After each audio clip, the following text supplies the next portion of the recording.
Hey folks, Matt Easton here, scholagladiatoria. So I've famously done quite a few videos on kukris in the past, and one of the ones that was popular in the last few months was the fact that we don't really know what this is for.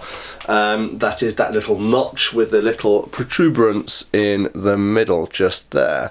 And literally hundreds of people gave their opinions on what that notch was for. Some people claiming that they absolutely knew what it was for because they knew Nepalese people or had served with the Gurkhas and this kind of stuff. Well, the fact is I also know Nepalese people, and I also know Gurkhas. I know ex-Gurkhas and current Gurkhas, and really still nobody really knows exactly what this is for. But I will qualify that by saying it is probably a symbol related to, I believe, Shiva, but it's essentially a religious or, should we say, culturally rooted symbol that was put into the blades of these things. Now, there does remain some kind of mystery around that, because even if we accept that, why don't all Nepalese weapons have this in? For example, the Kora, which is a type of sword, type of Nepalese sword. It's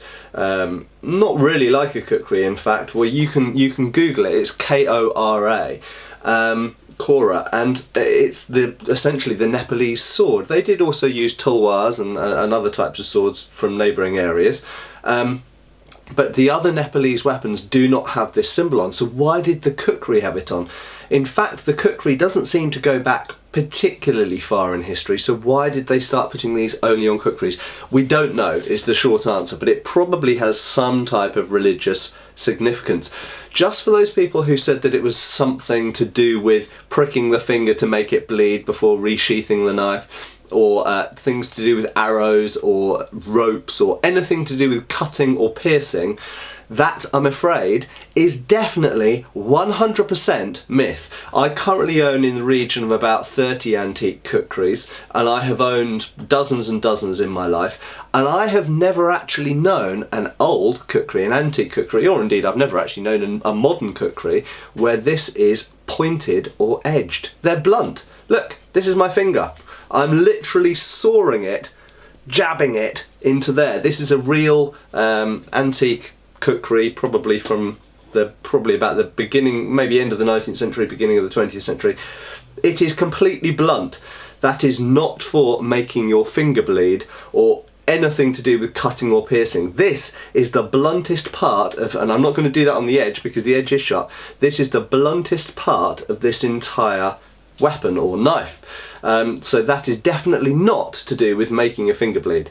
As for stopping blood running down onto the grip and all of that kind of stuff, I'm sorry, I just do not believe that. I just think it's rubbish. When you plunge this blade into a lump of meat with blood in it, the blood runs down the flats, it runs down the back, it runs all over the place. So blood's going to run all over it. Having a tiny notch there is not going to prevent any blood from running down. And blood can run across that notch anyway.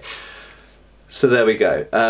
I think, to sum up, based on previous videos and what numerous people have said and everything I've read, that has a religious or cultural significance. Perhaps it's a hoof type symbol, perhaps it's related to Shiva. I can't say any of those things for certain, but I think it's almost certainly got some kind of cultural significance. But coming off the back of that, the mystery remains, why don't other Nepalese weapons have it as well? I don't know. Anyway, there we go folks. I'm sure I will talk more about kukris, but maybe not for a while. Cheers. Thank you for watching. Please subscribe, follow us on Facebook. You can buy t-shirts through Spreadshirt, support us on Patreon, or follow us on Pinterest. Thank you.